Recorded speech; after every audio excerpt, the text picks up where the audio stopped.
Walk into an expensive innovation lab or high-tech cutting-edge university makerspace, and you'll probably see a laser cutter, a 3D printer or two, all kinds of expensive technology, and the adjacent software and screens that make it possible. That's cool, but that's also a high barrier to entry. Does it really have to be that way? And how did the maker movement come to sit so deep in expensive STEM territory? You probably know I've always admired the work of Angela Stockman, writing makerspace pioneer. She's been on this podcast a few different times, and I love what she shares about having students build ideas across modes, using free or inexpensive materials to help them construct concepts, characters, and storylines. In our interview a few years ago, she said, quote, "When we ask kids to build, they typically come up with ideas they wouldn't have otherwise. When we ask kids to build and then talk about what they have built, the complexity of their ideas is usually higher." These two things feel like very worthwhile goals to me. Kids coming up with innovative, complex ideas through the makerspace. But let's be clear, we don't have to ask kids to build on a 3D printer or learn to code in order to help them extend and amplify their thinking through maker tools. Angela has always said that, but the proliferation of high-tech maker spaces can be hard to drown out mentally when thinking about this issue. Making is not about having one specific tool. It's about what making can give to kids in terms of their development of ideas, as Stockman suggests, and in their development as learners, too. When students make, they make choices, they make mistakes, they recover. Ideally, they develop new skills at the same time that they develop a growth mindset around iterating. Today on the podcast, let's talk about a fun, new, free tool I've created for you to help your students build their ideas. We'll zoom through why I built it, how I built it, what it does, and how you can use it. Welcome to the Spark Creativity Teacher Podcast, a podcast for English teachers looking for more. More creativity, more engagement, more joy, and no more scripted curriculum, lesson planning ruts, or boring book lists. I'm Betsy Potash, and I'm honored you're trusting me to help. You're not alone on this creative journey anymore. Let's start with a tiny bit of context on constructionism and the world of making. Here's 30 seconds on how learners construct knowledge for themselves. Jean Piaget came up with the idea of constructivism, in which learners take in information from the world, connect it with what they already know, and then evolve their own internal understanding of the world in ever more complex ways. This process all happens inside the head. Then there's Seymour Papert, who worked with Piaget, put his own spin on this theory with his concept of constructionism, in which learners use their growing knowledge to create real artifacts in the world and see what happens as others interact with those artifacts. This process involves the head and the hands. While Piaget's theory keeps the evolution of ideas inside the brain at an esoteric level, Papert's theory suggests that ideas need experience. What's an idea if you don't get to see how it works out there in the world, what others think of it, whether it actually does function as you make something with it? I'm sure you can see which theory of learning the makerspace fits into. Yep, constructionism. So within this world of constructionism lies the makerspace, and there are physical makerspaces and digital ones.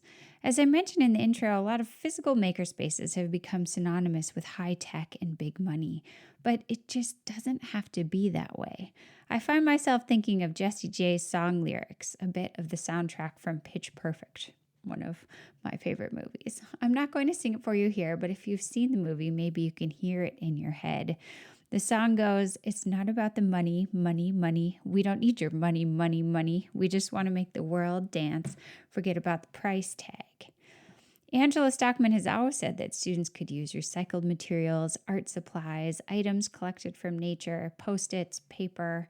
You get the idea. There's no need for expensive kits and high-end tech to make things. She's not the only one who sees it that way. I've read several articles lately focusing in on this same kind of thing. I'm going to go more in depth into the research background for this in my full blog post at nowsparkcreativity.com, but it's a little tricky doing it in podcast form. So let's just move on from here. Let's accept the idea that making doesn't have to be about money, right? You can make with so many different things, and it can be joyful and successful and productive, whether you can afford a 3D printer or not. Personally, I love the idea of an ELA makerspace, a physical ELA makerspace full of items from nature, art supplies, Post-its, chalkboards, and more. But I also know this can be a lot to manage and organize in a classroom. In the secondary English classroom, you're also managing, maybe your library, various other types of materials for students, your Chromebooks, getting students' phones zipped up if that's up to you, like all these different things, late work, missing work, posting everything to your digital classroom space. And so it can be a lot to run a makerspace as well. I mean, in many schools, there's a full position for running the makerspace. And so maybe it feels like a lot to you to have this physical makerspace that you're organizing and restocking and keeping neat. And it can also feel expensive. Like even low-cost items like really basic crayons or Post-its, those do add up.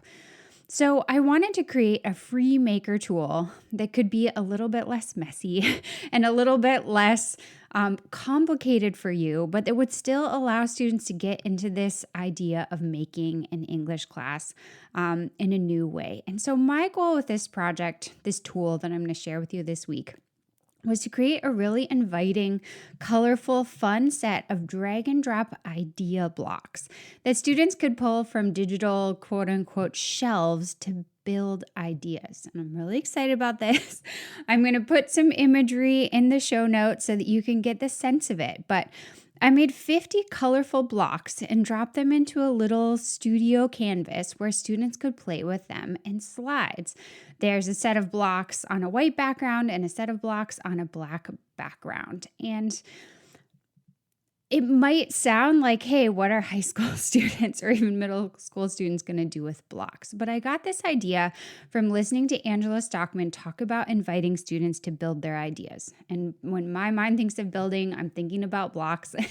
And I'm thinking, okay, but my high school teachers that I'm talking to may not want to have giant sets of blocks in their classroom. So how can I make this digital? So let's talk about it. What can students do with these blocks? I wanted to try it out for myself to really get a sense, like, is this just a little gimmick or could this really be interesting and useful to help students unlock their own ideas? And for me, it was really interesting and really helpful. I gave myself the prompt that I'm often thinking about these days, and I have a feeling you are too. Should students be able to use AI in ELA? Build your argument. And then I stared at my shelves full of blocks. I thought about all the books I've been reading, the articles I've been reading, the podcasts, the op-eds, the social media rants. I have been consuming a lot on this topic, and it's all in kind of a swirl in my head. And I think this is sometimes how students feel too when they want to create some kind of argument around something, whether it's research-based or book, based on one piece of literature or a couple of poems or whatever. They've got all these ideas, but then where do they go from there? And as I stared at the blocks, I immediately noticed these pointy blocks I had made that are kind of like, they're little squares with little points on top. You could look at them as a house if they were facing up, or you could look at them sort of like as a dagger if they were facing down. And what jumped out to me was more like the dagger. And I thought about all the dangers that I feel personally right now for students with AI as I see how it affects my own children, as I hear from teachers about how it's affecting theirs, as I read research that's coming out that's really negative. I feel scared. And so I wanted to use these kind of teeth. And so I pulled a block off the shelf that looks like a little person, and I put that in the middle of my canvas to represent a student. And then I started lining up the teeth along the top. And as they were going across the top, what they really look like, let's see if I can get it right. I think it's the stalactites hanging down from the top of a cave, like as if they were going to fall on my little student figure. So I dragged those stalactites up and across the top, and I started adding text boxes on top of them, just brain dumping the cons of AI in class for myself, right? I put a bunch of different points, 5 different kind of main points that were swirling around in my head about what's negative about giving students access to AI in class. And then I started to look and think, what else do I want to include in this, right? It's not this one-sided. Lots of people think that students should be allowed to use AI in class. Lots of students think they should be able to use it, and lots of people who think it's part of our future think we need to be training them on how to use it. And so then I started to think, okay, I need the opposite side. And so I took this arch block that sort of looks like a supportive bridge, and I put it down at the bottom and I made it really big. And I filled it up again with a brain dump of like possible positives, right? How could AI support students? I do believe there are ways that AI can support students, and I don't want to have a one-sided argument. And so I filled it up with my ideas for support. But then I was still left with like different things I was thinking about that didn't exactly fit into pros and didn't exactly fit into cons. And so I took those same sort of dagger tooth stalactite blocks and I lined them up along the sides, and I started filling them with my questions. Like these are just things that I don't think you can answer right now. Like, they're big, broad questions about the role AI is going to play in our world, in our students' lives in the future, and they're relevant to this argument even though they're unanswered. And so I got 3 of those along the side. And then next, I wanted to start to incorporate some of the research that I've done on this, like other people's opinions, other people's voices. And so I started taking blocks and adding them to blocks and putting links in them, right? So if I had a point hanging down a con and I knew of like a specific study that might be interesting to cite on that, or a specific op-ed, then I put a link block with the point block. And I did that all over the page. So I had links for all kinds of different cons. I had links for a lot of my questions. I actually didn't have a lot of links for my pros. I don't think I had any. They were sort of clear to me, right? They didn't feel like they needed to be research backed. And at the end, I was looking at this thing. It looks very different than an outline would look. For me, personally, it's a lot more complex. If I had set out to write this as, for example, a 5-paragraph essay, a conventional structure, I would have come up with 3 cons. I would have argued con. And I probably would have come up with 1 or 2 pros as counter arguments. And then I would have started to write it, right? And my outline would have been very neat. And it wouldn't have had all this complexity. If I was to start to write this now, I would have 5 different cons, 3 different main pros, 3 unanswered questions that just like still need to be considered, and 6 different sources that could play a role. My final argument after creating this as the foundation of my writing would be so much broader, more unique in its structure, so unfettered by kind of like traditional argumentative outline. And I think that is worth considering, right? Especially for kids who maybe don't love writing outlines, or maybe they just really have all these ideas and they struggle to get them down on the page. Like, what if this would really help them to see their ideas, to build their ideas before they move on to the next step, whether that's going to be to make a video about their ideas, or a podcast, or a paper, or a social media post, or whatever, right? This can be the pre-creation activity for any kind of mode. It doesn't just have to be for writing. So if I was going to run this in class and I had students build an argument like I just did, the next step I think would be to get them to talk to somebody else about what they've made. And then if I was talking to you, for example, and you were like, oh, but you didn't consider this reason kids should be able to use AI that I feel really strongly about, then that would be another thing for me to consider in my pros, right? That I would have to address. Or if you said like, I don't really understand your question there on the left, like, what do you mean we need students who are innovative and collaborative, and will AI help them with those things? Like, obviously you wouldn't ask that. But the point is, in discussing it, this is something Angela Stockman talks about. When students discuss it, then they have a chance to become even clearer, even more complex with their ideas. I'm going to go ahead and quote her from back in episode 47. She says, "When we ask kids to build, they typically come up with ideas they wouldn't have otherwise. When we ask kids to build and then talk about what they've built, the complexity of their ideas is usually higher." So I can just see how true that would be, right? In a conversation around what I've created here with my digital blocks, I would have to defend myself. I would have to clarify things. I would have to add things. And I think that process would be really interesting.